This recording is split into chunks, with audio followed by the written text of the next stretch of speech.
Okay, so I think we can start, right? Yeah. Yes, please. Yeah. Okay, so very good evening to all here. I'm Dr. Venkat Subramanian, Associate Professor from Shastra Deemed University. So I've been working in structure-based drug design for the past decade or so. So today I'm going to talk about an important topic, which is pharmacokinetics. Okay, so this is one of the important topics in drug discovery. So first, we all know what is a drug and so on. But first, let us try to understand something. So how does a drug works? Because we do a lot of drug discovery, we find something. There is a particular drug that actually, works against a specific target, and we identified it. That is the first part of drug discovery.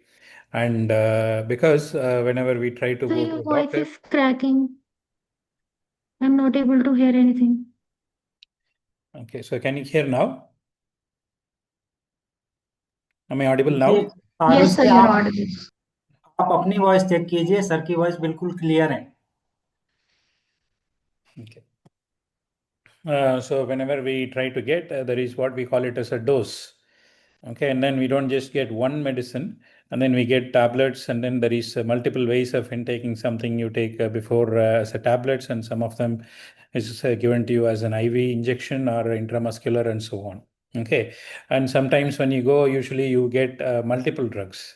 So one drug you take it for the particular disease or whatever, and then you take multiple drug that that to prevent from these for example, you take in antacids when you take antibiotics. So like that, there are multiple things that has been prescribed. They're not, we develop a drug that is specific to a target, but yet we have to take multiple things, and then there is dosage, and there is how we prescribe it, whether it is injection or tablet mode, or even in injection you have multiple ways, nasal methods, and so on. So all these things, what happens? Okay. So again, we develop a lot of drugs, during the developmental stage. We identify a lot of inhibitors or drug candidates, but then they all fail in the clinical trial or various phases of clinical trial. Why? Why do they fail in those stages? Because those molecules or those drug candidates are perfectly working against the receptor or the organism or whatever, in an isolated environment where we do in the laboratory conditions, but yet when we try to use it in the patients, that they actually fail. So the reason for that is, first important reason is the pharmacokinetics of that particular drug. So that means that the drug-like properties. Okay. So no matter what is the drug or what is the receptor, but the drug has to go through our internal system, and that should reach the actual targeted area or the tissue sample or the receptor. That is the major part of the first step of important step of the drug. So you take a tablet, then you swallow it, and then after that what happens we don't know, but that particular drug, whatever the antibiotics or antihistamines that we took, that has to reach to the actual tissue or actual its recipient, where the target that it was supposed to reach. So how does that happen, and how efficiently a molecule, just not just drug, can reach, or is it can it reach the particular position that can be where it was supposed to go? So that is where the important part, that is, even though the drug can work wonders, it's a wonder drug that actually can cure whatever disease that we have, but yet if it does not have the necessary drug likeliness properties, that means that the drug is useless because we cannot administer it. So that's where these pharmacokinetics comes into play. There are two things. One is pharmacokinetics, and then another one is pharmacodynamics that we will see later on. But today we are going to look at pharmacokinetics, which is the first part of this. Okay. So the most important thing is that we look at this main reason why these are the, the chart that tells about the failure reasons, that 39%, that's one of the highest failure the reason is pharmacokinetics, which means that pharmacokinetics is an important part of the drug. That means that we have to learn about. Okay, so whether developing a drug against a particular receptor is the first step, but then we also need to know the pharmacokinetic properties of this particular drugs. Okay, so this triangle, whatever that I have, is the most three important. One is the drug molecule, the other one is the host, that is our cells, and then the third one is bacteria, or the intended target, wherever that drug has to act on. Okay, so each one of them are connected by these three interesting arrows. So the drug, is influenced by the host. Okay, so the arrow is, the host influences the drug, while drug influences the host via toxicity. If the drug is toxic to the host, then that means that it cannot be used. So that's how the drug influences the host. The host influences the drug, that is through pharmacokinetics, which means that if it does not have good pharmacokinetic properties, then it cannot be used for that particular course. So that means, and then drug against bacteria, that means that how does the drug actually acts on its specific function. That means that whether it is killing the bacteria or fixing the tissue or whatever that its function, how efficiently that is doing it. So that is what it is about pharmacodynamics. That's what we're going to look at. And then the resistance is what it actually bacteria hits back with the drug. So it means that if bacteria regains, gains resistance, that means the drug become ineffective. Okay, so another connection between bacteria and host is that infection. Basically, bacteria infects host, thus that causes trouble to the host. On the other hand, the host defense mechanism that tries to influence bacteria and then tries to kill the bacteria, evade the bacteria. But when the host defense fails, then the infection starts, and then you have to look for some drugs that actually help with the good pharmacokinetics and good pharmacodynamic properties with less resistance and less toxicity, so that the bacteria can be addressed, killed, so that the host is safe. So this is with respect to the how these different topics are connected. Okay, so the pharmacokinetics is us. So basically, what we are going to look at the pharmacokinetics is how the drug molecule is influenced by the host. Because you take the drug orally or in one of the other methods, and then the drug has to get into the host, and then what happens to the host, or what happens to the drug during until it reaches to the desired recipient. Okay, so that is what is pharmacokinetics. Unless it has good pharmacokinetic properties, the drug cannot be used and it becomes ineffective. The next requirement is that it should be less toxic, that can be easily reduced. And the other important part is pharmacodynamics. That actually is the one where it is how efficiently it actually kills the bacteria, or it delivers its desired functionality. Okay, so once the drug has to reach its intended target or the location, that's the first part, that is pharmacokinetics. Once it reaches there, it has to act. The drug action is what we talk about pharmacodynamics. Okay, so this is what important part from the initial drug discovery part. So the thing, it's a computer-aided drug discovery where we can identify nice targets, and then we can develop computer-aided molecules, that design molecule, develop molecule that has potential activity against a particular target. But yet you can end up with multiple molecules that have excellent activity, but most of them fails because they don't have any of these properties, given that it actually have to act on the live sample.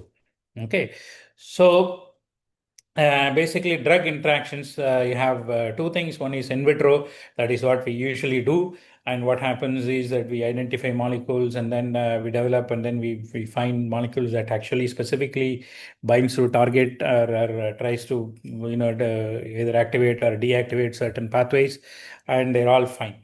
But that is fine. So that is where it stops. But when we try to go into the in vivo, there are two parts. One is pharmacokinetic and then pharmacodynamic. As I said earlier, the pharmacodynamics is drug synergism and drug antagonisms. That means that how does this drug acts in presence of various other molecules that are present in this particular system. And that is something that we have to look, because whatever that we have tested in the lab, in vivo, in vitro, cell-based assays, everything is based on a specific target under a controlled environment. But in reality, when you actually try to use it as a drug molecule, then it actually goes into the whole load of other molecules and other processes. So it has to actually act against all these things. All right. So it is very important that we understand these things before we can proceed. And then the next part is pharmacokinetics, and it basically the drug, whatever the drug that we give, should have these properties. The most common thing is it's what we call it as ADME properties. Okay, so absorption, distribution, metabolism, and excretion. So first thing is absorption. Okay, so that's the first thing. The next, the drug has to be metabolized and has to be secreted outside. So these are the three major things that we have to look at. So, so every drug that has to, the only, blood, the plasma is the one that is, circulated throughout the body. That is the easy medium by which a drug molecule can be, transported to various parts of the body. And then basically what we have to do is we have to make sure the drug molecule reaches the plasma, and in the plasma you have drug, and then it reaches very basically to every parts, and then that's where it gets it's get to do the function.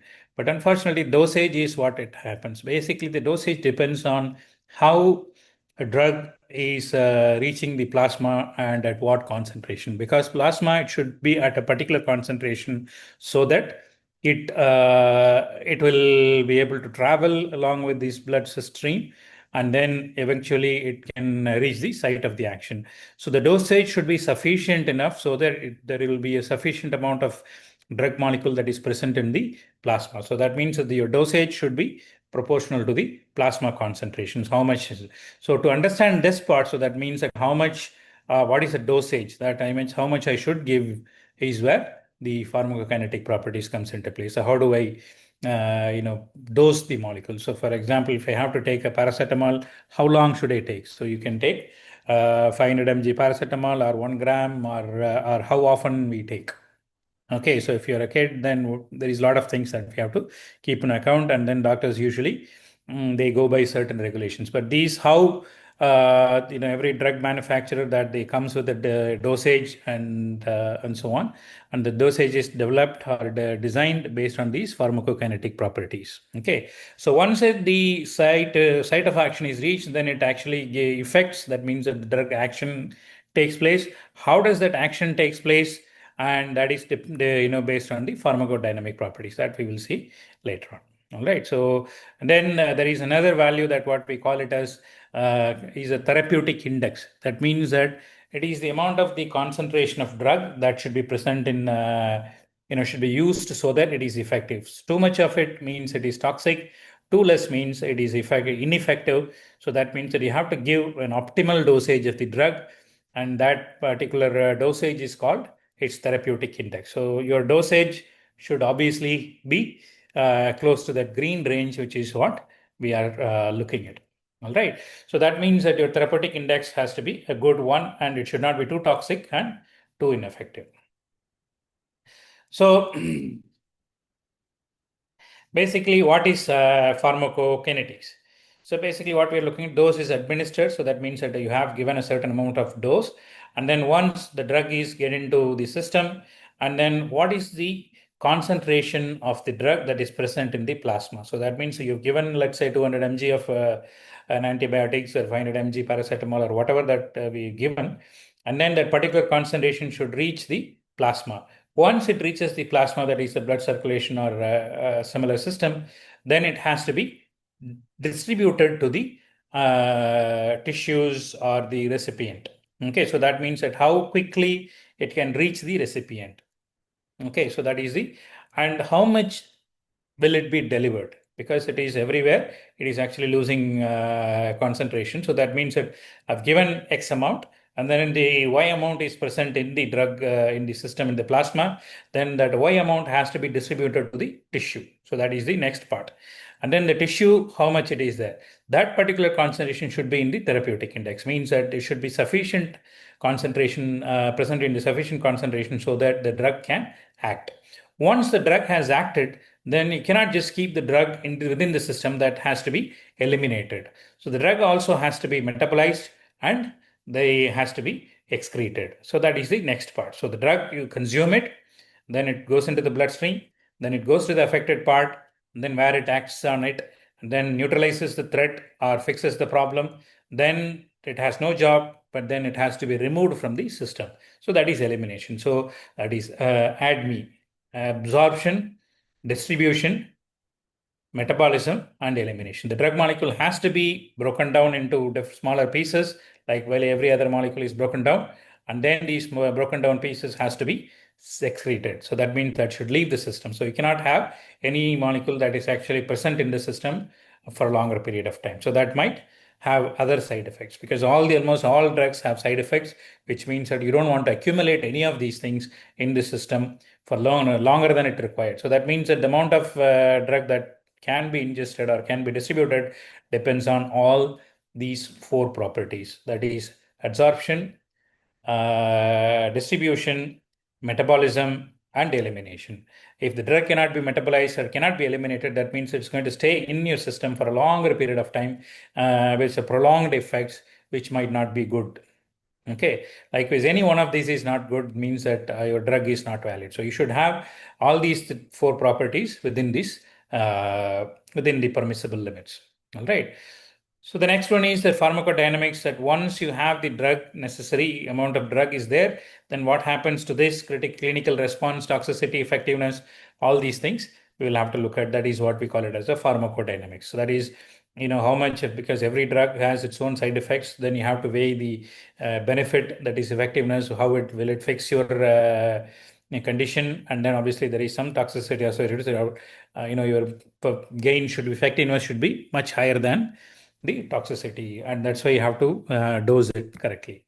Okay, so pharmacokinetics, obviously, the term derived from ancient Greek words. Pharmakon, is the name for drug molecule, and then kinetikos is the Greek term for moving. So how does the drug actually moves within the system?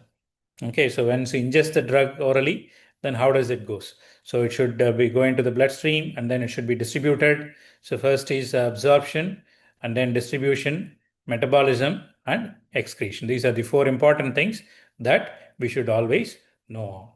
Absorption usually happens at GI tract, stomach, and intestines, and then distribution through blood streams. Metabolism usually through liver, excretion through renal or fecal. Okay, so sometimes we have to take multiple drugs. So what happens when you take multiple drugs? So you have more than one drug, whether it does have any other effects. Again, these are things that actually have studied in the pharmacokinetics. So you have drug A and then drug B. What happens? So there are certain drugs that cannot be taken together. You have to read the prescription carefully.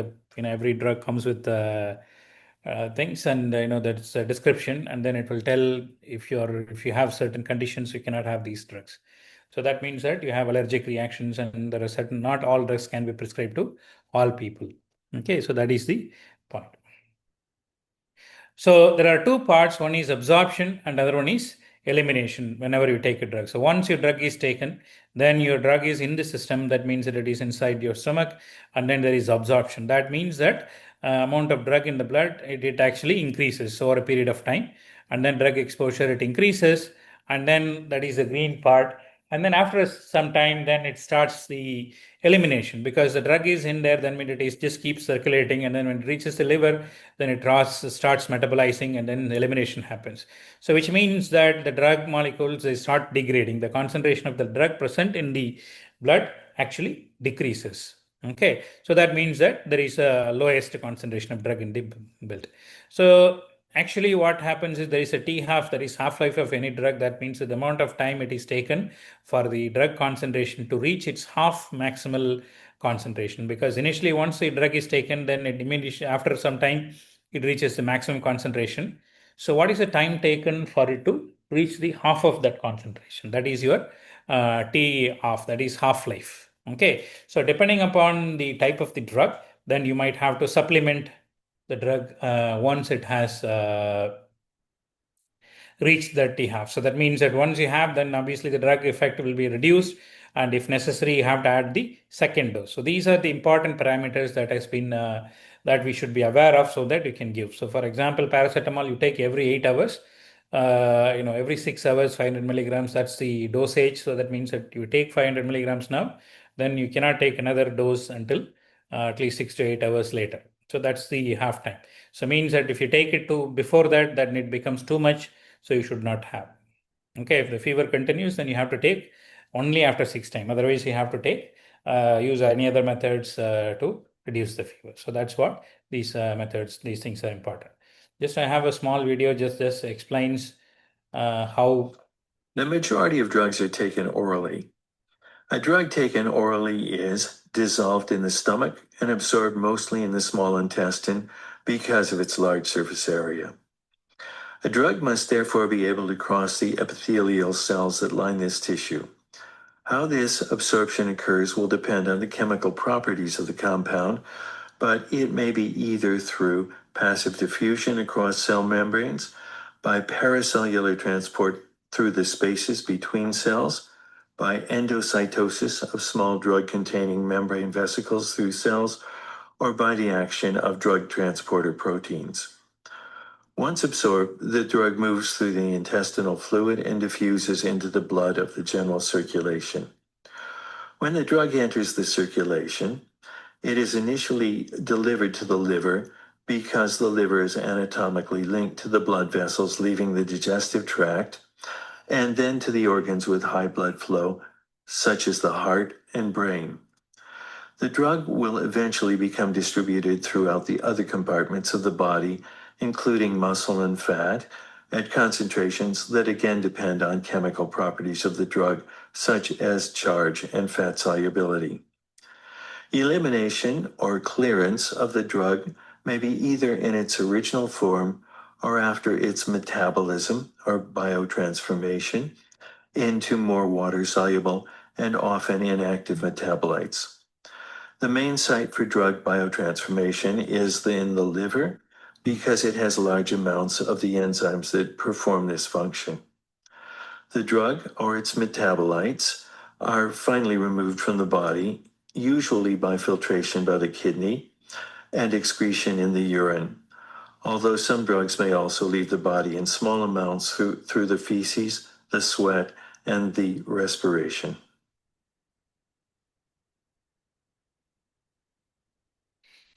Okay, so basically this video just explains how the drug is processed.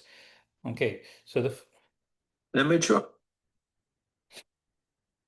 so as I said, there are 4 processes, the pharmacokinetic basics, that is ADME. One is absorption, distribution, metabolism, and elimination. So absorption is the process of bringing drug into the systemic circulation. And there is one of the important parameter that we have to look at here is what we call it as bioavailability. And then distribution is spreading the drug throughout the body, means that how the drug is distributed across the body so that it can reach the desired location. Okay, so the important parameter that we have to look at is volume of distribution, how much of it is distribution. The next is metabolism. Metabolism, once the drug is in the system, then the drug has to be metabolized. And how does the drug is broken down or converted into molecules that can be easily eliminated? The elimination is the process by which a drug is eliminated from the body, that is clearance. So basically, as video suggested, that it initially any oral drug that reaches the bloodstream through the liver, and then once it reaches, then through the bloodstream, it goes to the entire body. Again, in the kidney, it is broken down or metabolized. So the metabolism, there are multiple 2 types of metabolism. Then once it is done, then it changes the properties of the drugs so that it can easily be removed by kidney or feces. Okay, so that's what is important. So the problem is that if the drug is not absorbed properly, so the drug should be able to, we should be able to absorb, the cells should be able to absorb. If the drug is not absorbed, if the bioavailability is less, that means that it's not good enough, whether you can take so much of drug, but yet none of them actually reaches the the desired part. And then if the distribution is not possible, because these are all depends on the chemical signature of the molecules, because every molecule, every tissue that works on based on the chemical signature, and that is why the molecule may be very active. If it is not absorbed properly and distributed properly, then it may not be reaching the particular tissue. So hence it is not possible, or it may not be effective. So even you can take the as a tablet, and then it is not going to be easy. Okay, so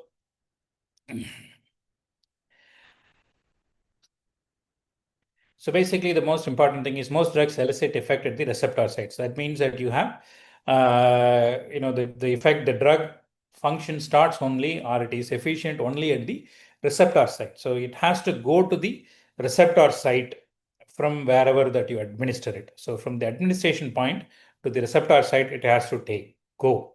And that is where the pharmacokinetics comes into play. So pharmacokinetic is the one that actually tells you whether a given drug can actually reach the particular receptor site without any problem in good amounts and so on.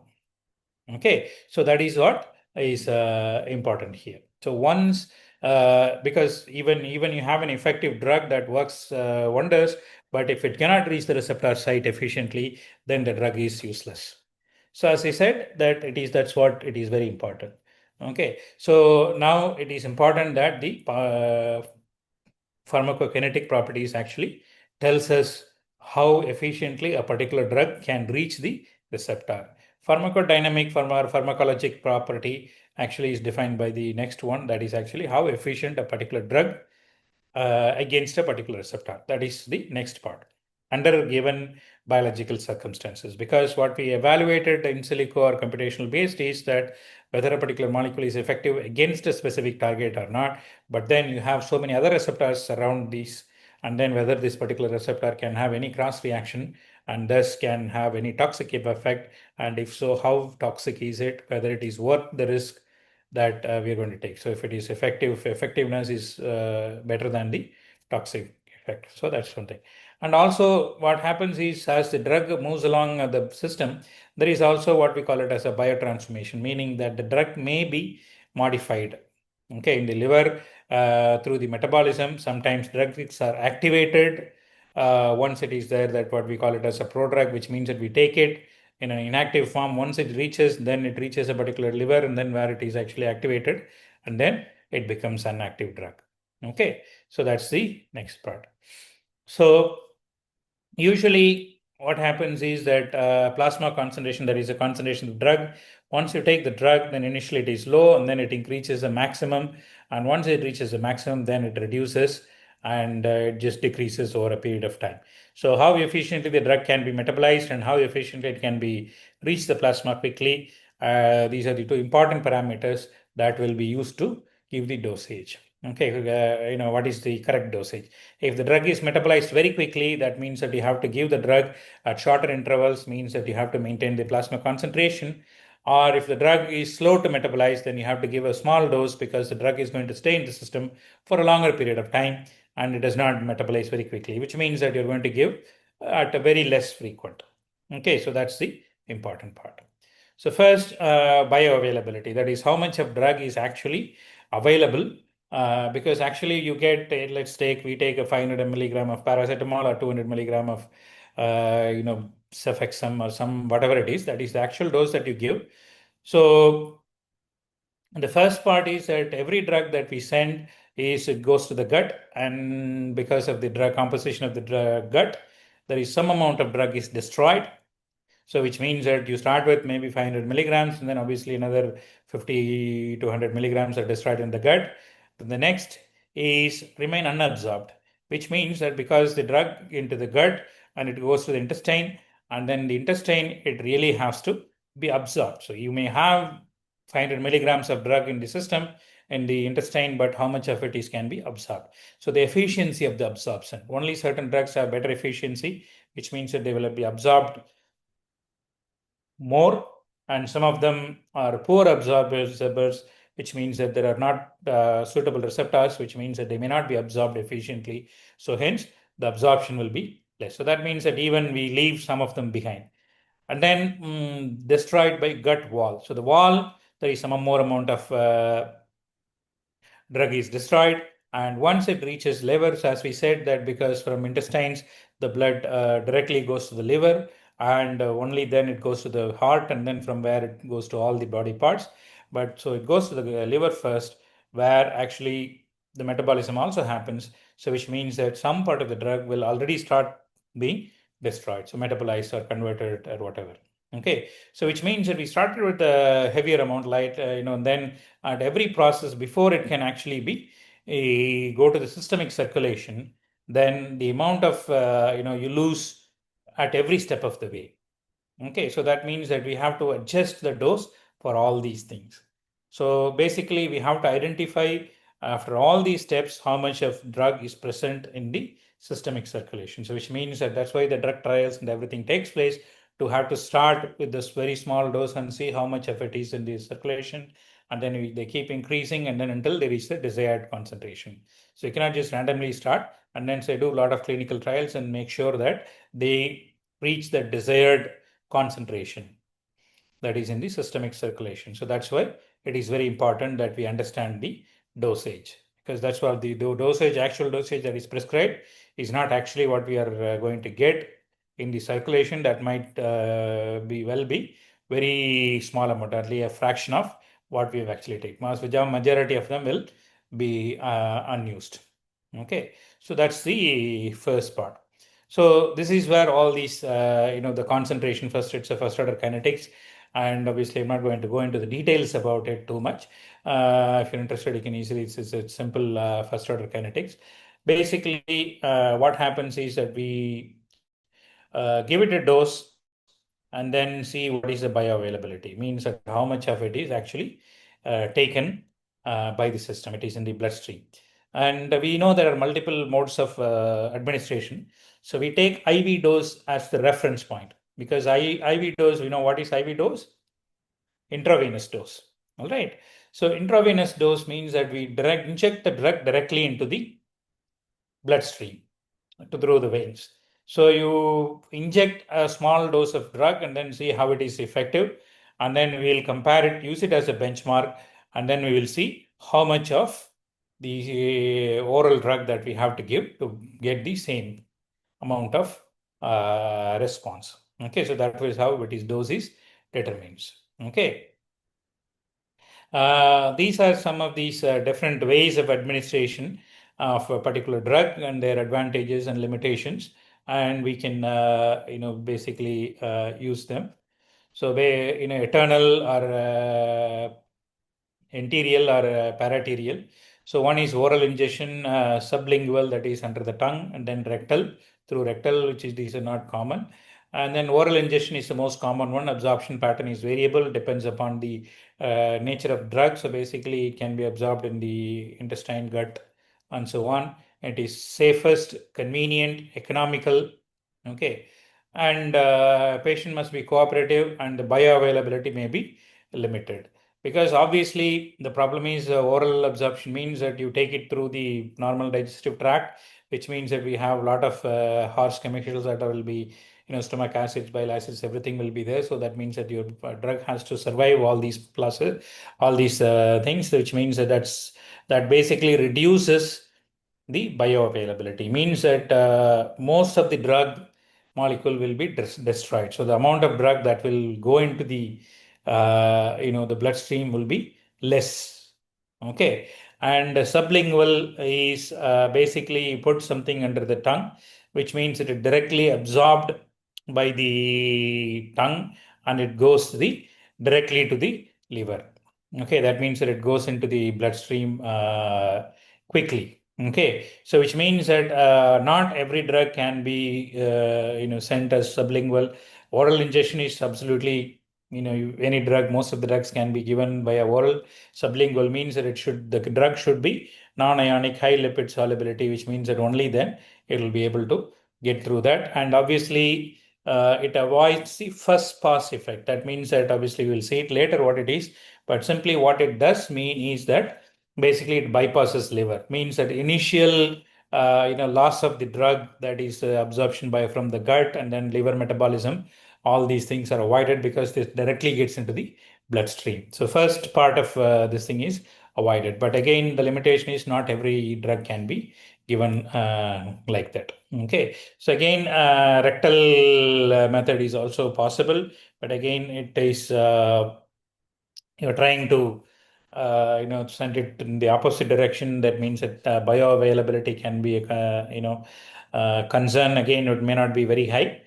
Okay, so it again bypasses the first pass metabolism. Okay, so this paraternal is intravenous, intramuscular, and subcutaneous. That is through injections. So intravenous is basically in the veins directly into the bloodstream, and obviously absorption is circumvented, means that we don't have to worry about absorption because the drug is directly injected into the plasma of the blood, which means that it is already in the blood, it is already in the main system. Okay, so that means it's 100% efficient and it is immediate effect. Okay, and the availability is rapid, which means that the bioavailability is actually good and extensive, predictable, and emergency use usually. But obviously, it has its own challenges. Means that you have to. It's painful. Means that you have to injection site pain and so on. Difficult to self-medicate. You cannot put an injection to yourself. And once injected, there is no retreat. Means that there is no possibility of any, because it's an immediate effect, so you cannot inject any. The room for error is very less, and obviously it should be sterile. So your needles, medicine, and everything should be sterile so that you don't introduce any damaging bacterial or any other impurities. Intramuscular, again, it is and subcutaneous. These are again better. It's the same thing, but it's just it's not directly into the bloodstream, but we just put it into the muscular tissues, or even less, even into deeper musculars.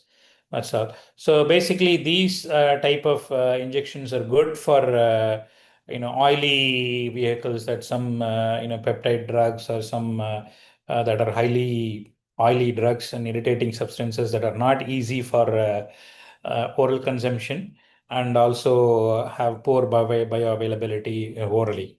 Okay, they can be done, and their absorption is much better. Okay, and that's it. And again, there is anticoagulant. They cannot have if the drug molecules is oily or whatever, that it actually, if it is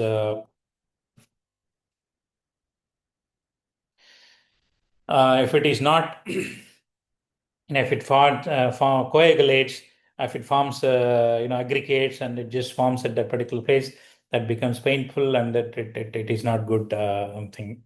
So that is the other problem.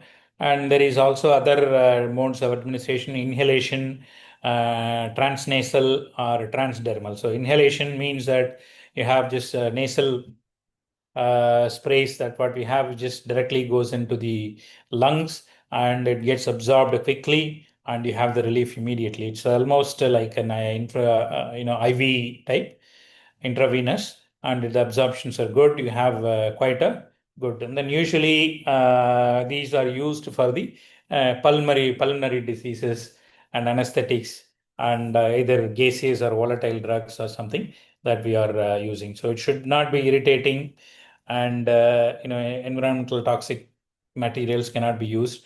Transnasal is the same as inhaled ones, but rather we use a small tube that reaches the lungs directly. So through a tube, it's exactly same thing. It's rapid absorption. Transdermal is where we just apply it on the skin, where it directly absorbs through the skin, and obviously it's for some wound healing and all, that can be absorbed. Okay, so let us look at these four properties quickly in detail. Absorption, there are different modes of absorption, but first one is passive diffusion, means that just the concentration gradient, because one side of the membrane the concentration is high, on the other side it is low, so that means that it's just a passive diffusion. Normal diffusion takes place it just goes from high concentration to low concentration. And then active transport means that actually it cannot go through that. There is no concentration gradient. That means that it has to requires energy. Typically, these molecules has to be transported with the use of energy, and there is also aqueous diffusion through normal, the larger fluid motion, and then transporter proteins, which is very important. That means that there is a lot of transporters that are present in the cells, and they can all be used to transport specific drugs. And transporters can also use against the drugs, which means that there are reflex pumps that actually bacterial reflex pumps, they actually pumps the drugs out of the bacteria, and that cause drug resistance. Okay, that our transporters can work in favor, but their transporters can work in their favor. So that is one of the reasons for drug resistance. Okay, so the absorption is difficult when you have insoluble or poorly absorbed complex. For example, tetracyclines, calcium ion channels, antacids like sucralfate.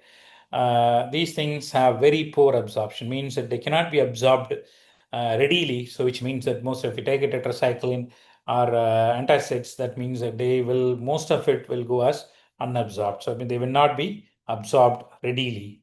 So you take 100 milligram, maybe only 20-30% of the drug can be absorbed, will get into the bloodstream. So that is one of the part. And again, there is also this compound effect by presence of other drugs or other molecules can influence the absorption. So basically, the phenytoin absorption is decreased by sucralfate.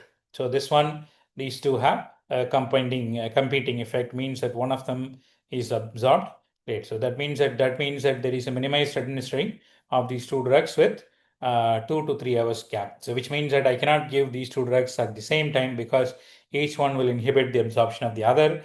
As a result, what I should do is that I should try to give one drug at a time, and then after 2 hours, then I will give the second drug. So that's the way to get around these type of things. Okay, so there is a lot of other things, that is antibiotics like tetracyclines basically reduce the gut flora, and hence they actually cause the contraceptive failure, because when you're on the antibiotics, tetracyclines, then the contraceptive methods can be failed. So that means that whatever that methods that you're using is not going to work. So that means that they're all, that is why you said that you cannot use a particular drug when you're taking something else. Okay, so that's something that we have to know.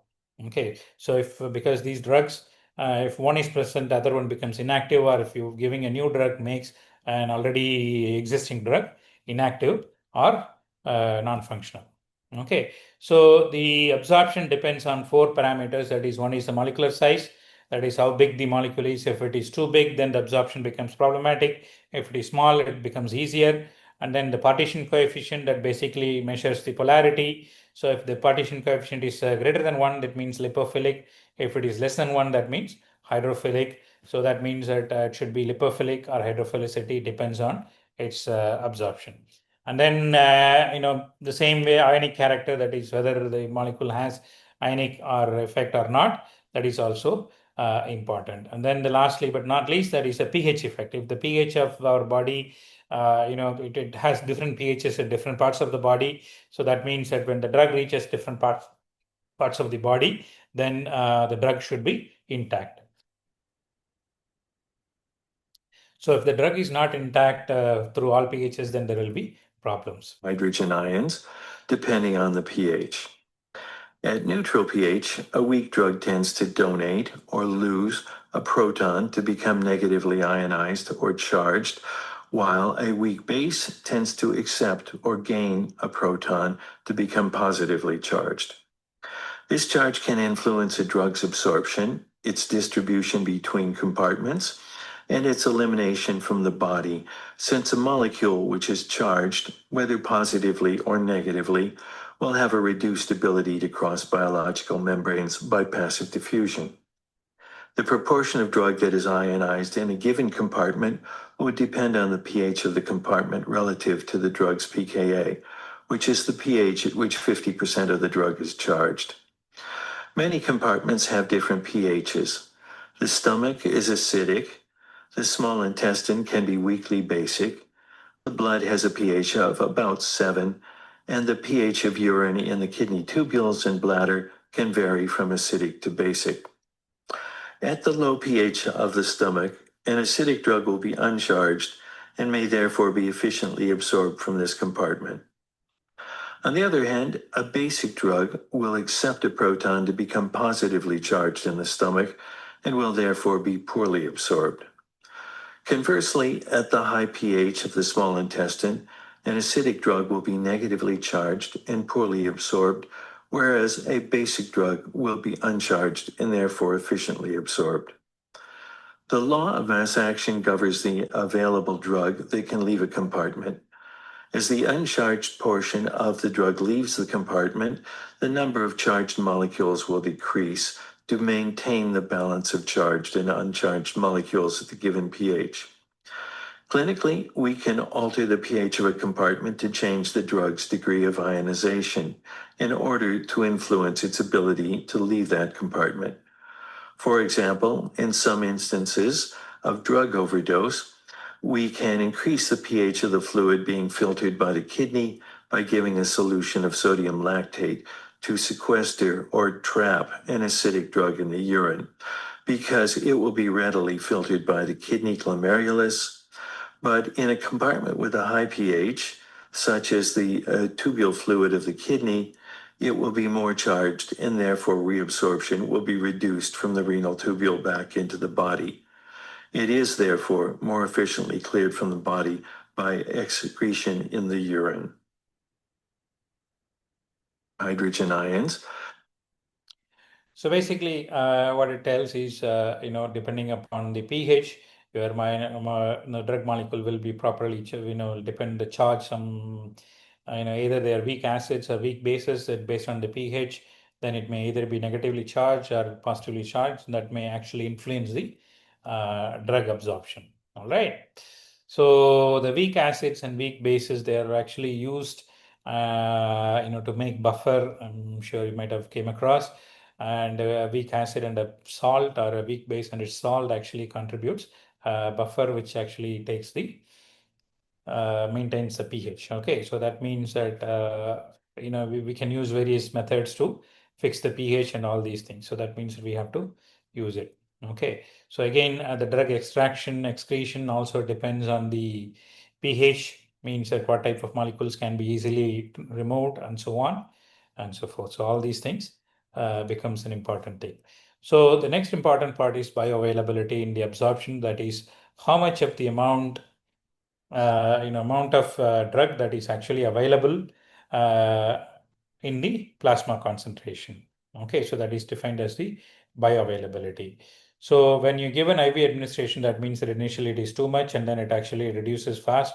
But oral administration, it takes like this, because oral administration, it has to go through various parts where the drug is lost, and then you have only certain percent. So basically, you consider this IV administration as 100%, and then based on that, you see how much of it is absorbed in the oral administration. That is what we call it as a bioavailability.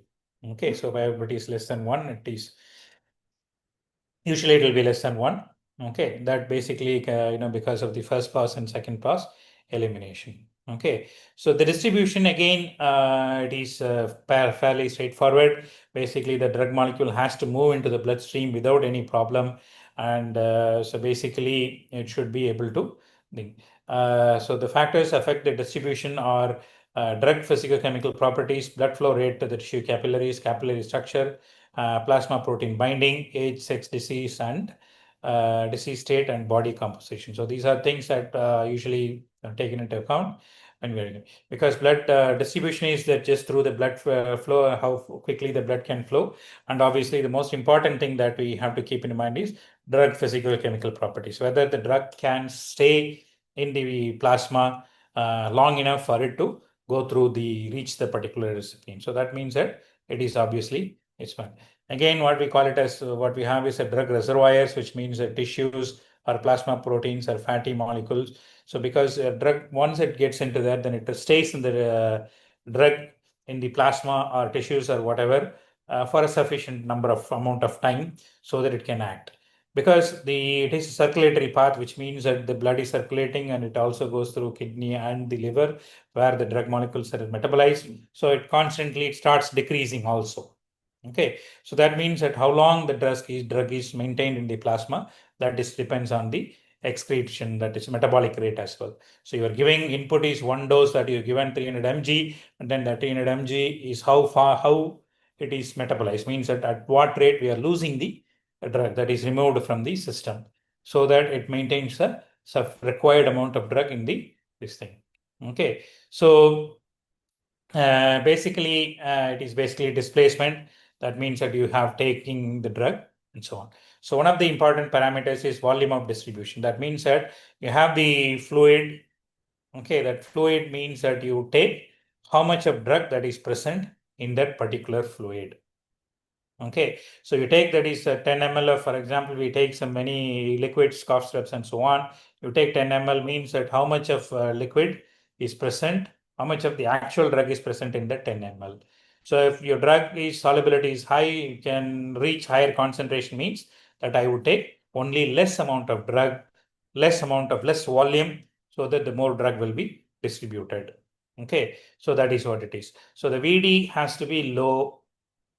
Higher VD means that you have a lot of amount, so that means that only small amount is destroyed, and then you have to easily distribute them. That's the only part. So the next is metabolism. Metabolism is usually done primarily by liver. Then there are two types of phase 1 and phase 2. First one is by changing the molecule by at the liver, primarily by the cytochrome P450, CYP450s, cytochrome enzymes, and they basically metabolize most of the drugs. And basically what it does is it just makes functional modifications. They don't actually change or break down the molecules completely, but they just converts them into more polar and ionizable, so that they can be easily removed by the kidney. So that is the point. So basically, in the phase 1 reaction that is usually carried out by the cytochromes, cytochrome 450, then you have, there is so many different types of cytochromes, CYP family 1, 2, 3, and so on. They act actually on most of the drugs, and they basically make minimal changes, that is functional changes, functionalize them, increase them into ionization, and then what happens? Then the phase 2 reaction, basically they are synthetic, and they are basically worked by the conjugation. They make these drug molecules, adducts, means that they attach them either sulfation, methylation, N-acetylation, glutathiolation, and so on. All these complex molecules are readily removed by these things. Okay, so basically the difference between phase 1 and phase 2 is frequently involved the cytochromes, P450 system, and there's conjugations, various other specific amino acids, converts lipophilic into polar molecules, convert drug molecule into more lipophilic molecule using the adducts. And then it adds functions such as OH or amino or SH and so on, adds a polar group. And then here you add sulfuric, glucuronic or acetic or amino acid group, so that it makes more higher lipophilic. Okay. And sometimes this phase 1 actually is used for the activation of some of these drugs. Okay, some drugs may be activated through these processes, and this one is not like that. But small number of drugs can be activated by these simple functionalization. That is also happens. Okay. Metabolism. These some drugs actually act as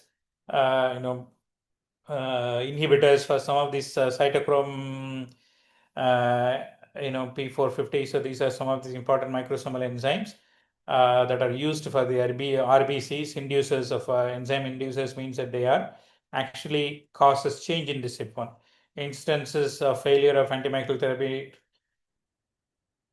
long-term medication for induction drugs. So that means that you have a particular drug that you're taking that has a particular effect on certain CYP molecules, and then taking another drug during that time can affect the metabolism of other certain drugs. So that's why there are certain combinations that are good, and there are certain combinations that are The physicochemical properties of a drug can affect how it's absorbed and processed by the body. And the anatomy and physiology of the body can in turn influence the amount of drug and the length of time the drug interacts with its target. The plasma concentrations, duration, and effectiveness of medications that make their way to the small intestine can be influenced by two processes within the body: first pass metabolism and enterohepatic circulation. First pass metabolism can lead to lower concentrations in the blood and reduce an orally administered drug's bioavailability. Bioavailability is a measure of the fraction of taken drug which makes its way into the general circulation. Drugs taken orally are delivered to the stomach and then to the small intestine. Because of the small intestine's large surface area, the majority of drugs are absorbed across the epithelial cells that line this tissue. The portal vein is the main vessel that collects the blood leaving the GI tract, and it leads directly to the liver. As a result, drug, which is demonstrated in orange, is absorbed in the small intestine and delivered directly to the liver before reaching the rest of the body. Many drugs are biotransformed or metabolized as they pass through the cells of the liver. Drugs which are biotransformed are chemically altered and often do not have the same effects as the parent compound that initially entered the liver cells. As a result, the amount of the parent compound that enters the general circulation is reduced. A drug which is biotransformed to a significant extent prior to reaching the general circulation is said to have undergone first pass metabolism. Drugs which do not undergo first pass, as indicated by the green color, will require a relatively lower oral dose than those compounds which have undergone first pass metabolism, and these drugs have a higher bioavailability. The second process that may alter the plasma concentration and the duration of action of drugs is their sequestration into the enterohepatic circulation. Here, as indicated in the pink color, some drugs or drug metabolites that enter the liver through either the portal vein or the hepatic artery can be transported across cells lining the bile ducts and into the bile. They may travel to the gallbladder and then be secreted back into the small intestine, where they will be reabsorbed back into the portal circulation and recycled back to the liver. A drug that cycles repeatedly through this pathway is removed from the general circulation and therefore is not available to exert its pharmacological effects. As such, this path is called the enterohepatic reservoir. This can both decrease the intensity of effect of a given drug and also extend its duration of action. If a proportion of drug cycles repeatedly between the intestine and the liver, it is not available to enter the general circulation for distribution to its potential target. So there is another important part is where some part of the drug just reaches, it's not available. Okay, so all these things depends on the drug and so on. I think we are closing to the time, so we will look at the drug interactions. Basically, the drug interactions when you try to use more than one drug. So the effects can be additive. Means basically you can take aspirin and acetaminophen. That means that you can take they just work individually without any interference. And on the antagonism, that means that vitamin K gives an antidote for warfarin, which means their effectiveness is less than if you take them individually. So it means that they don't work better. And synergism means that actually clopidogrel gel and then aspirin, they work synergistically, which means that their effective combined effect is better than their individual effect. So there you have additive effect, which means that no change whether you use one independently or separately. But antagonism means that it has a negative effect. Synergism means that it is a positive effect. You can take them and it does gives benefits. It's beneficial. So this is detrimental, so it should not be like that. So this is what we should do it. Okay, so the metabolism of various drugs, obviously, you can see most of them are actually done by the CYP3, 4, or 5. So CYP proteins actually plays a major role in this metabolism. Okay, so there are many CYP inhibitors. Most of these, there is CYP3A4 inhibitors. Okay, so all these molecules, drugs are all actually inhibitors for CYP3A4. But then there are other molecules that can be actually other CYP molecules that can metabolize these things. So that is why when you take these particular antibiotics, then you cannot have drugs that are metabolized by this specific CYP3A4. Okay, so that's what it is. So these are some other molecules. The elimination, as I said, that ingestion is either through feces, urine, or expired air or secretions. Okay, so the primary is through urine. So basically, it is done in the liver, it is metabolized, then it is absorbed in kidney, and then it is removed via urine.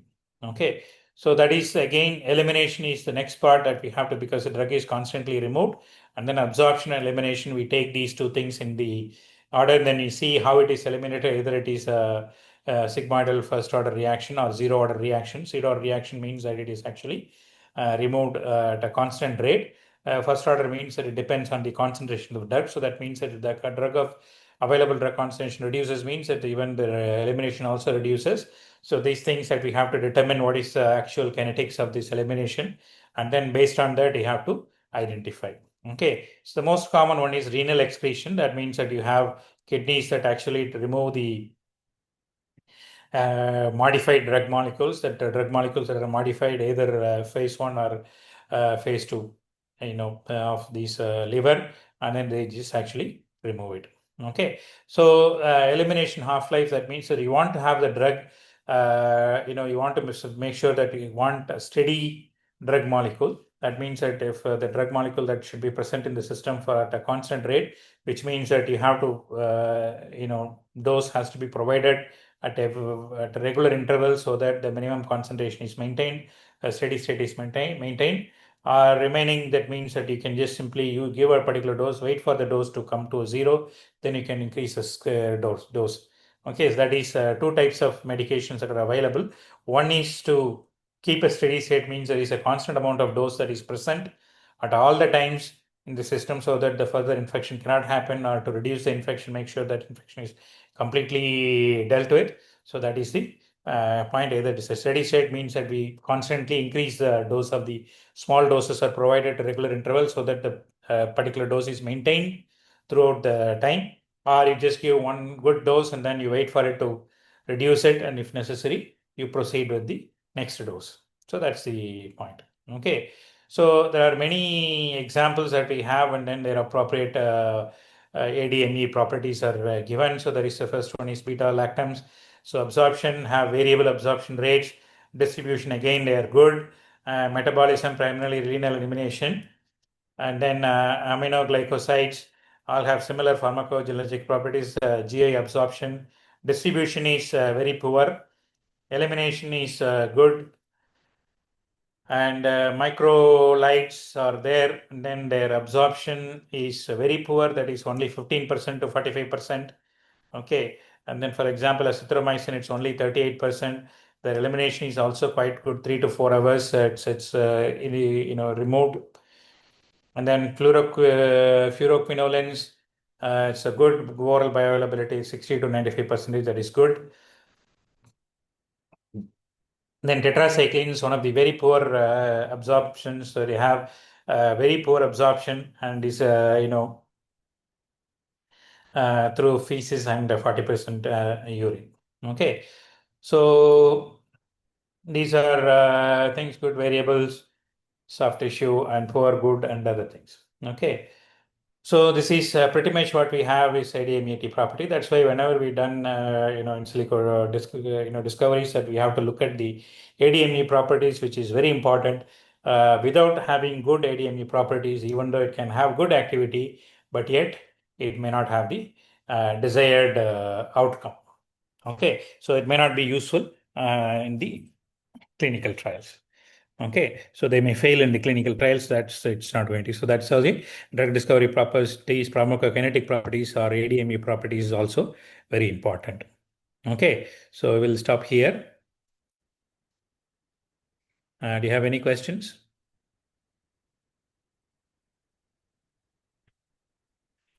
Dr. Van, just check the chat box. Okay, I'm checking. Given very descriptive information about the pharmacokinetics and pharmacodynamics properties regarding to the drug, so that it will be very useful during the drug design process. So now we go through the demonstrations session using the computational tools to predict the pharmacokinetics properties of our drug interest. So why do we need to use it is because most of the drug candidates fail due to the poor pharmacokinetics and toxicity properties during the development stage. So, since we are using computational tools during the initial screening process, so for that we use from thousands, lakhs to millions of molecules using the robust computational power to screen it. And even a good binding affinity drugs fails in the developmental stage due to the toxicity or poor absorption reasons. So, yeah, like how we screen the molecules using the binding affinities values, it is necessary to check the ADMET properties ADME and toxicity properties of the drugs to confirm it. So for that, we can use freely available tools in it. So, let me share my screen to explain it.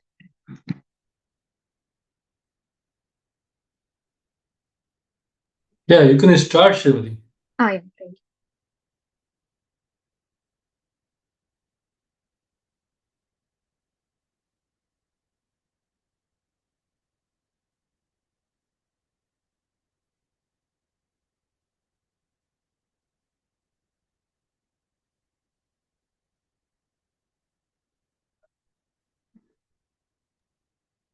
I request all participants to be more interactive. Okay, you may ask questions.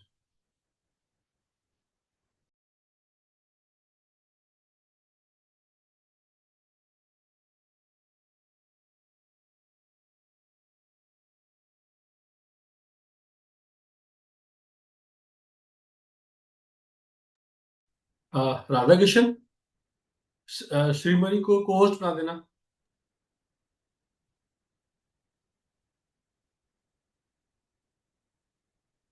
Radha Kishan.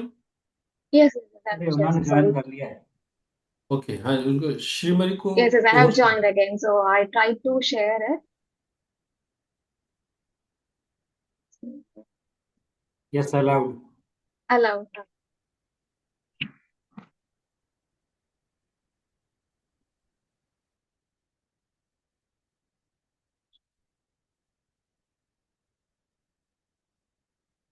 Is my screen visible now?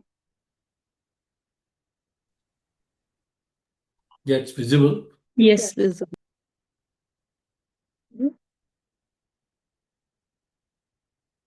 So first, there are many servers freely available servers that are there. So how they actually calculate this? They use the thousands of real experimental measured values for the predictions. So they convert the target molecule to a numerical features using machine learning models and like random forest and now deep learning models to predict how the drug behaves. And so first is the Swiss ADME. So this is one of the widely used online server. And so first, whenever we choose to predict the ADME properties, first what we need to check is what is the input parameters for the particular server and what are the output predictions the tool gives. So for that, uh, here we can see that here this is the molecular. We can draw our target compound interest in this, or either we can paste it as a smiles. So I for a trial. Let me paste it. And we can click run. It will take some few minutes to run.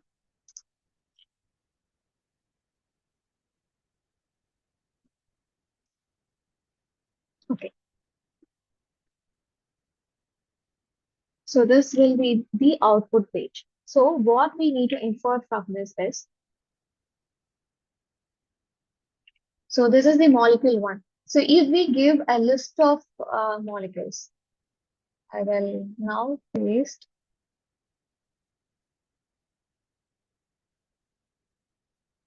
the 3 molecules.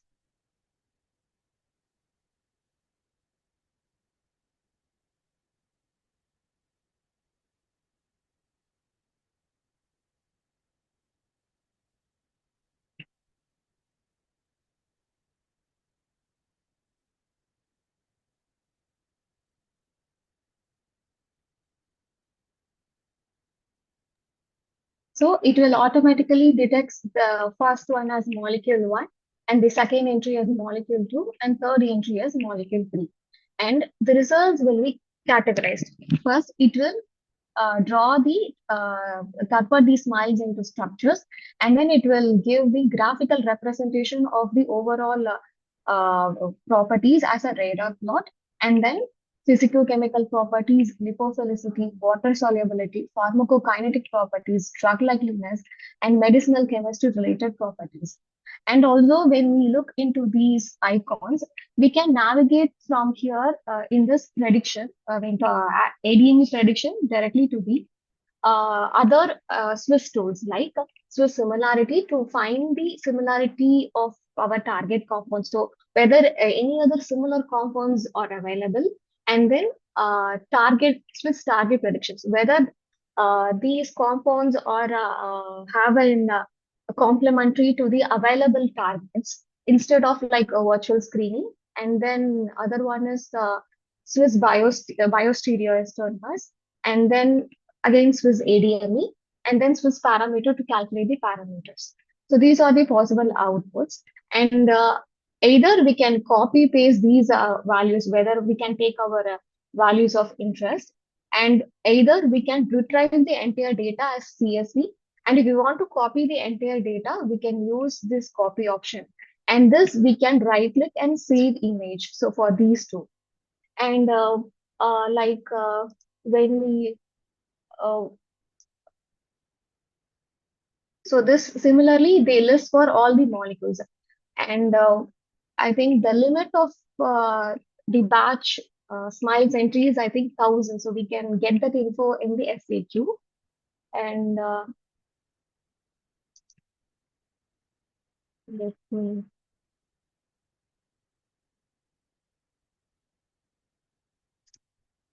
so there is another an option. Okay, here.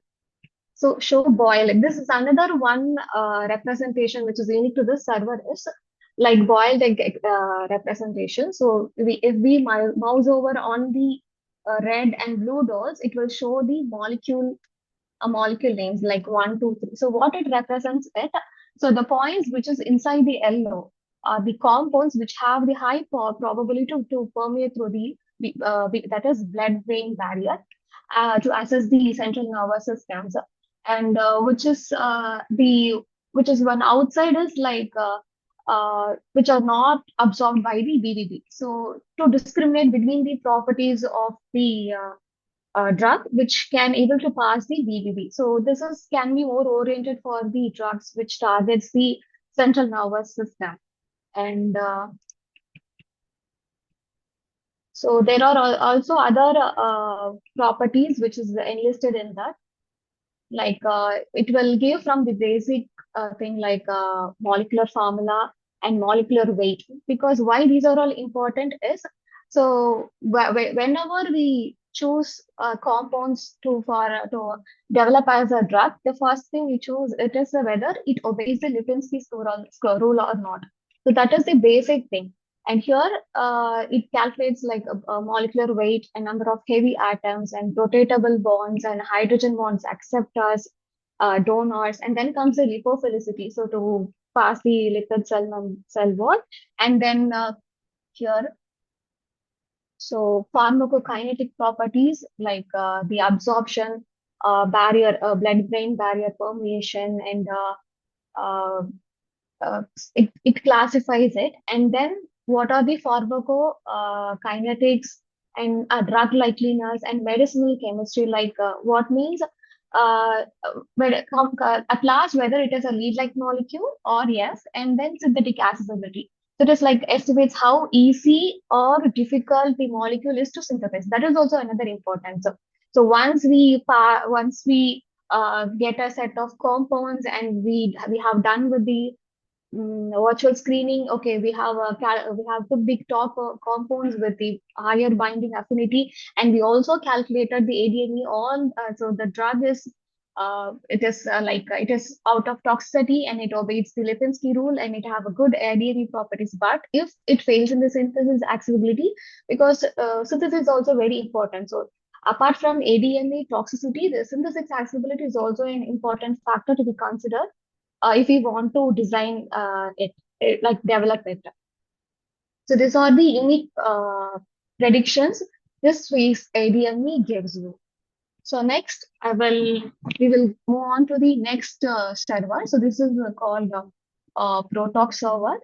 So Protox, I will navigate from the home screen. So this is also freely available too in online. So it is like, so before we have seen this with ADAB, so it calculates the overall properties of this. Protox is exclusively for calculating the toxicity. So tox prediction. So we have to click over the tox prediction in this. And so this also, again, when we look into the, what are all the input parameters, here there are two sets. So name, whether we can use the drug name, which is available in the PubChem, or else if you have, we are developing a drug and we have only these smiles name, we can use the smiles. So again, I place a smile, or either we can use these options, and also we can use the open icon so that we can copy and paste a list of molecules in it, and when we click load, it will automatically gets loaded, or then we can draw it. So and then when we click on the smiles,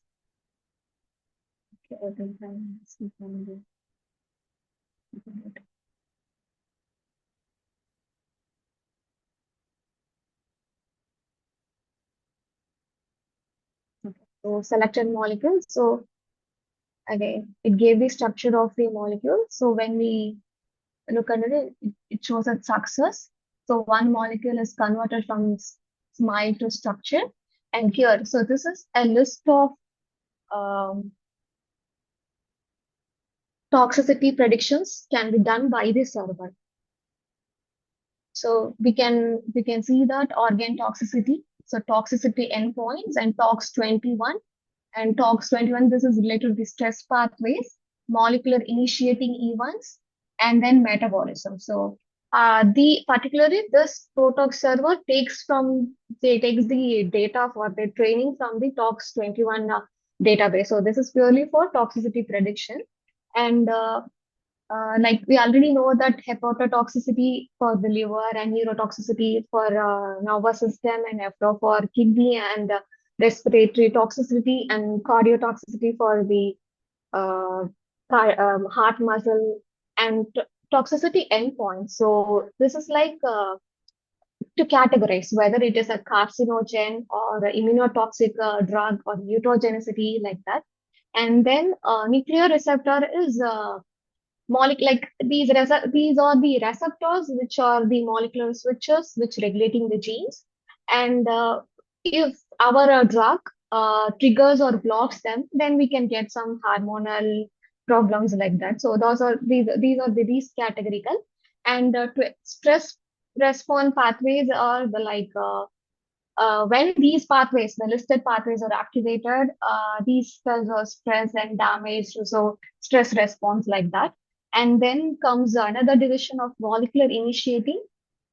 So these are like whether they are hormonal balance, but like thyroid, calcium channel, and glutamate receptors, particular for this. And at last, it is a metabolism. So metabolisms inhibits or metabolized by common CYP enzymes. So like metabolizes the caffeine or handles. So they're all one like CYP 1A2. It corresponds to, so like 1A2 specifies the caffeine, and CYP2 C19 is for proton pump inhibitor. So each category is categorized.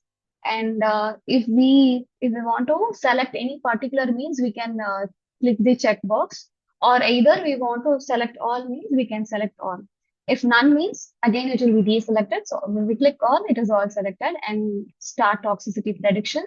So we have to click the start tox prediction button. So it gave the results. So again, it starts from the structure and predicted LD50. So this is the predicted LD50, so 251 mg, and that corresponds with class of class 3. So there they classifies class 1, class 2, class 3 according to the mg value of the LD50 and similarity. So again, the basic Lipinski values.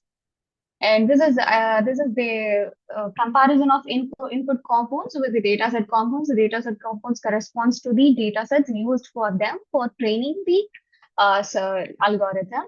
And there are no similar compounds and toxicity model reports. So for this particular compounds, they give a chart indicating with the color codes like active as red. So active means, so this compound is active for neurotoxicity, and corresponding probability value, and greens are inactive. So an active, so 0.5 probability. So light green is again 0.5. So more confidence, it is darker in green color. So these are the list of predictions given by this particular server. So we can use to represent this, or else we can, again, so either we can convert this to PDF, CSV, Excel, or just we can copy and paste in our own Excel or Word. And then this is again the data. So we have previously seen the ADME. So they gave one particular radar plot using the lipophilicity sizes like basic PK values and Lipinski rules. And here they use this radar plot for the toxicity values.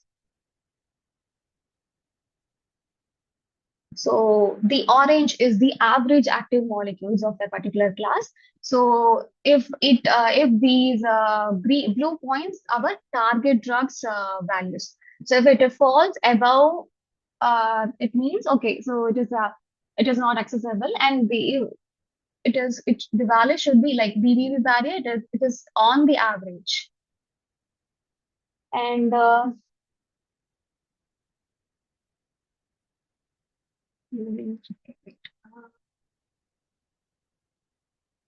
okay.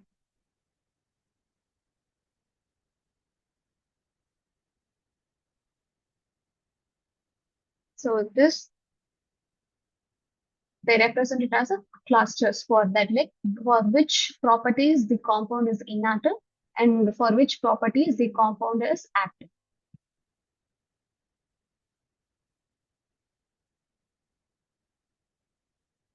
And at last, toxicity targets. So these are the target receptors, and if the color code is red, it starts in the red for probably binding, red to black is at least non-binding. So for these receptors, the compound of interest is does not bind to this.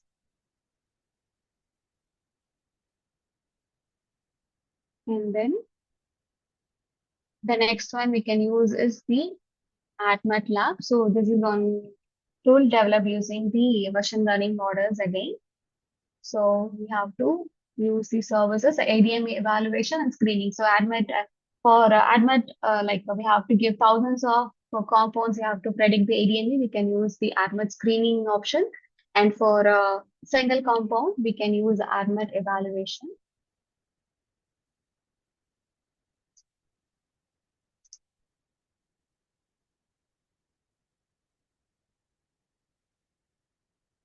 So again, this has again two input options. Enter a single smile stream and draw a molecule. So we don't have a smile representation, means we can draw our own structure, and we use the smile option. So click on the smile. So this is overall report given by the server. So the initial, again, the initial data is the structure of the molecule and basic physicochemical properties from molecular weights, density, to the melting and boiling point, and then medicinal chemistry related values like how to make. I know this course like QED. So this is like drug likeliness score based on multiple properties. I think. Yes. So drug likeliness score and SA score is synthetic accessibility score. So ease of synthetic synthesis of the drug-like molecule. So it is termed as an EC.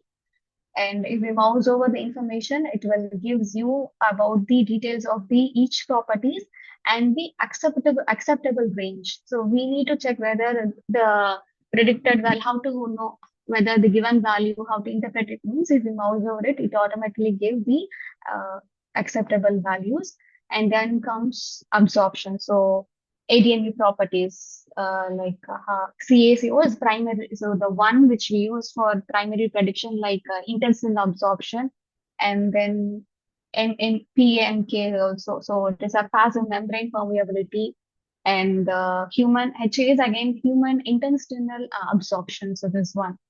So and these are, I think, fractions. So how much 20 viability, the fraction it absorbs 20, 30%, 50% threshold like that. So again, so distribution and then metabolism. So again, the categorization, CYP1A2, the inhibitors, and 450 enzymes. So excretion. So this is one of the unique features given in this excretion, like plasma. So plasma clearance rate this is, and I think plasma clearance rate, yes. So the server itself gives high clearance value, moderate clearance value, low clearance value, and then T12 is like the T half. So T half is the half life, so predicted biological half life of that particular drug, and then toxico for rules. So this is like aquatic toxicity, and this is like whether it is allergic to skin, environmental, persistent like that, and then comes here. Okay, toxicity. So again here, so they are risk of HERG, I think, heart related. It is like a cardiac one, and is this real? I think it is liver injury, and skin center, skin, eye corrosion, eye irritation, respiratory. So it categorizes the toxicity according to the specific features. And again, toxic 21 pathways. So this they are predicted from the tox 21 database. So this we can. This is also radar view is available. So again, to get the overview of the predictions, and then we can download it as a CSV and download it as a PDF with explanation. So moving on to the next server. So this is DPK. I will navigate from the title page. So deep learning for small molecules, pharmacokinetics and toxicity prediction. So this is the deep learning module. And here we have to go to the prediction. So again, so the input of forms or smile strings, or either we can, if we have thousands of smiles means, we can either choose it as a text file, or we can also upload it as an STR, and we have to give if we want, we can give the email address, or else, so this is if we want to calculate only the absorption or distribution means, we can mouse over and click the particular feature, or we can use the add method property to get the entire set of results. So this page will automatically refreshes. So meantime, we'll explain about the page property. So whenever we go to any prediction pages, so we go to the menu bar.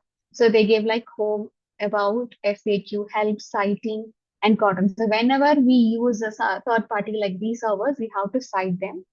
So in most of the servers themselves, they give the article in which they have published this algorithm and this web server. So we can use this. And terms of use, so FAQ, so commonly used asked questions, and then help. So in the help page, we can get the basic information about the input and how we can use the molecular structure and description about the smiles list and submission. So this is and as we have noted, if we close this page, and it will automatically the results will also be closed. So once we predict, we have to immediately save the results and output panels. So they explain this and graphical output like boiled egg. And when we go to the ProTalks, so they have ProTalks Home. This is the talks prediction server, FAQ, and model. So if the server is developed using any machine learning or deep learning models, so they will be given use the model one. So for example, we use oral toxicity. So what are all the parameters they use to develop this particular acute toxicity model for that? So for that, they have a list of prediction values which they have used in the server, and then statistics, like how well they have validated their server, and there's external links to it. Again, AdMATLab, so home services, tutorial, or help. So the page is processing.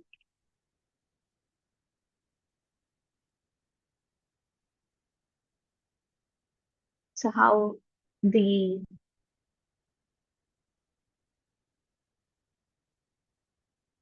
molecule, the AdMATLab works, and they themselves have the help endpoint explanation.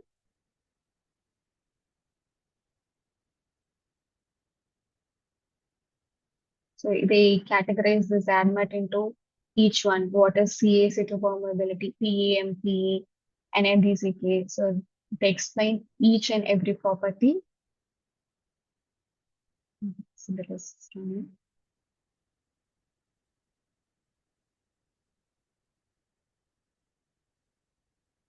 and then publication. So this we should use for what are all the publication used by, they have worked using the AdMATLab too.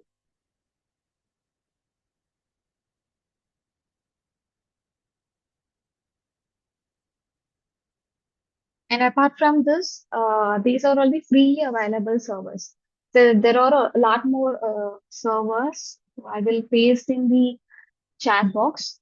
Apart from this, there are also commercial tools available like Scrodinch or Crescent. So they are paid one. They also predict the toxicity, AdMAT values.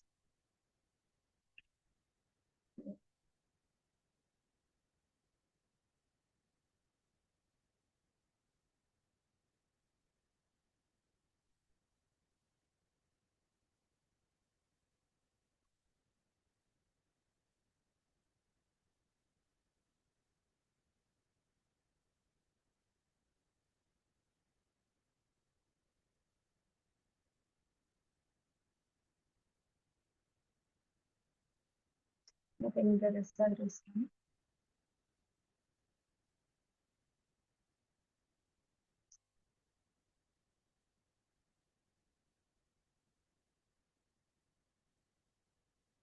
So what is the one uniqueness of this server is we can optimize in the server itself, and again we can rerun and predict the results. So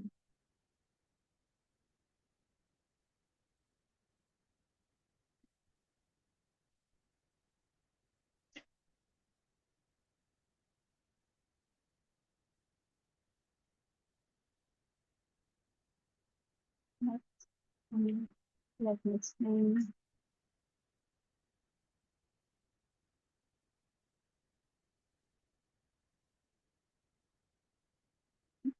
Okay, so we will Vikram, I will use this help tool now because it's taking time. So we have crossed this job submission page, and this will be our result page, which have the uh, optimization panels like PK focus, analysis, optimization, and then the predicted values for absorption distribution. And this is the analysis page.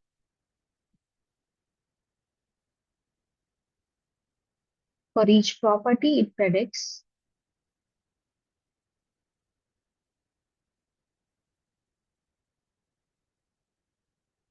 So they categorize into physicochemical properties, again, drug likeliness, and the drug likeliness scores and the radar plots for the visible understanding.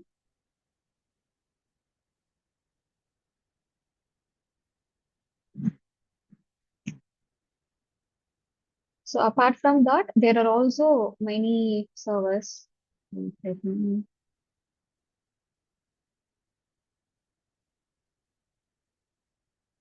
exclusively for like a blood-brain barrier.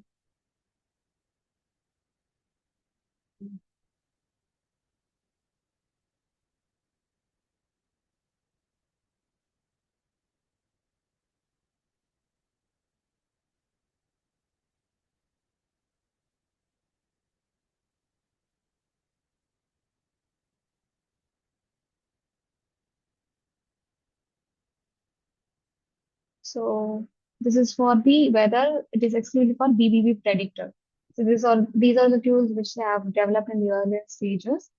And apart from that, there are also tools like AdMetsR, Light BBB, and Deep Talks, PKZSM. So there are many more servers. So, but this four servers like Swiss ADME and ProTalks and AdMetLab are widely used now since the machine learning models and deep learning models has been increased. These are the preferred one to use. And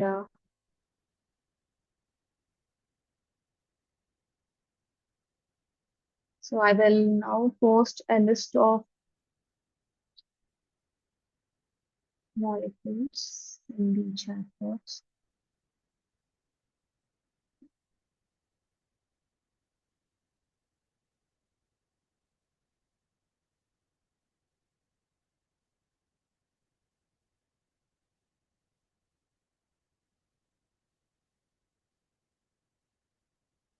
So each line specifies to a single compound.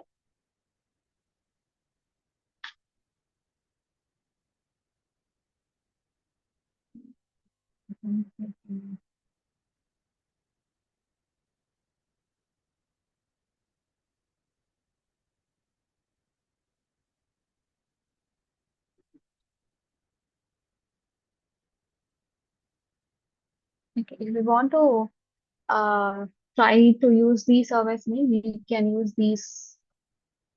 Okay, it's not pasting here. Maybe I can paste as single. Mhm.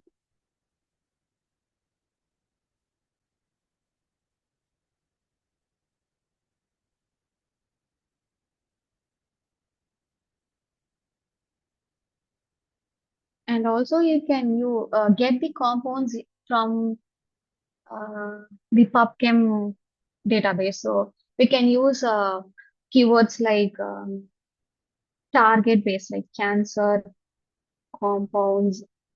So if we search, we can get compounds like that. And specific to targets like kinase compounds or kinase emitters, we can get compounds related to kinase inhibitors. And uh,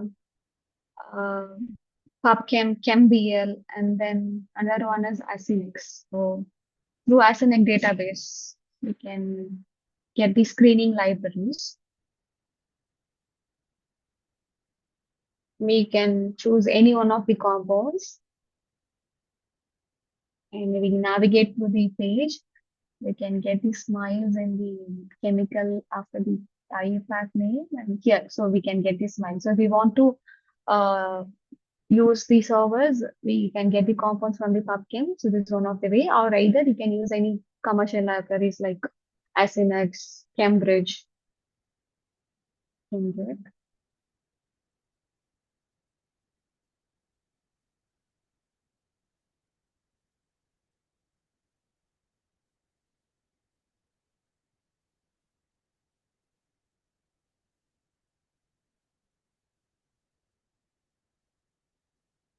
So how in silico absorption predictions works in real-time scenarios. So most of the time, so maybe for in silico predictions, here we use like one or like we use multiple servers and we can check whether all the toxicity or ADME values are similar like that. And how do we evaluate drug interactions? Like drug interactions, we have used the docking strategy. So using docking based virtual screening, we can calculate evaluate the drug interactions and in its optimized form like MMGBSA or then FEP, free energy perturbations. And how can we calculate the ADME prediction of a complex synthesized on the lab? So if we have the structure of the compound, we can use that structure. So there are two inputs like SMILE format, SD of mol. So either we can draw in that server and using the molecular structure and we can predict it. So how to identify certain compounds using the BBB values from any of the servers. And depending on certain how we identify toxicity of the leaves. So already we have predicted more values. At what stage we can predict the drug failure. So drug failure can happen at any stage. How to say, so from drug design to development. So drug design itself combines of two parts, so computational and experimental. So the one which we screen lots of compounds from computational goes into the in vitro, and then it may fail at in vitro. And if it is success in vitro means we go for animal models, and there are also uh, many conditions for the animal models. Either they use mouse model or zebrafish, and then once it is successful in the animal, then it enters the clinical trials. And also after the clinical trials, there are also post productive evaluations. So there are many things in that. And how can how can study multiple drug interaction? So what do you mean by multiple drug interaction? I cannot understand it. Yes. How do we evaluate ADE predicted results? I think there are also, before the clinical trials, there are cell-based assays. So they are in vitro experimental assays. And can we get particular toxicity related reference of literatures? Yes, we can get. Even if we navigate through the servers, we can get the particular reference papers they have used to predict the particular value.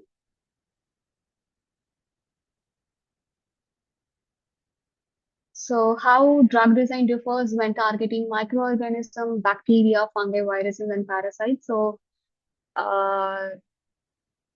it again starts from the target identification. So that is the one thing.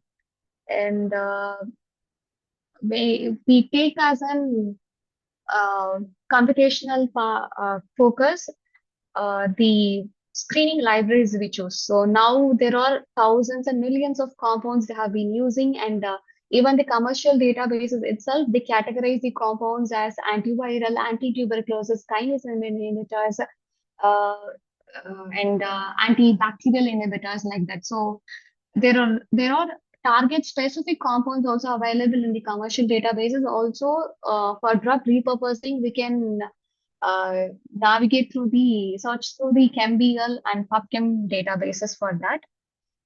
And this at a design stage, one choosing the target, like proteins or receptors is important to design the drug. So based on the targets, you have to design. So that one vary in that. So if you have any other queries, please post in post. And also please use those servers to get to know it.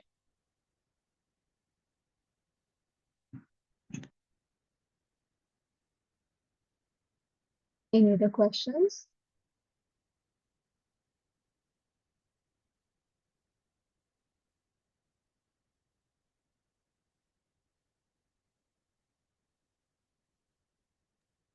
Hi, Srimari. Thank you so much for answering my questions. Thank you. So I have one last question. Mm. So how can we, what are the strategies that can reduce toxicity in cancer chemotherapy? So at the earliest stages, we can, using the computational methods, we can use structure optimization methods. So like there are QSAR approaches. So we have to optimize the compounds and we have to predict the values. So since this is difficult in the experimental phases, that is possible, but is not possible for like a large amount of compounds. Okay, how can we differentiate normal cells and cancer cells? Are there any, like, how can we identify some molecular targets or any kind of biomarkers on cancer cells differing from normal cells? I think so. This is okay. So the how this is okay. In what they are Can we asking? use Swiss target? Can we use the Swiss target prediction, Srimari? Okay, for cancer, I think I have 1 minute. I have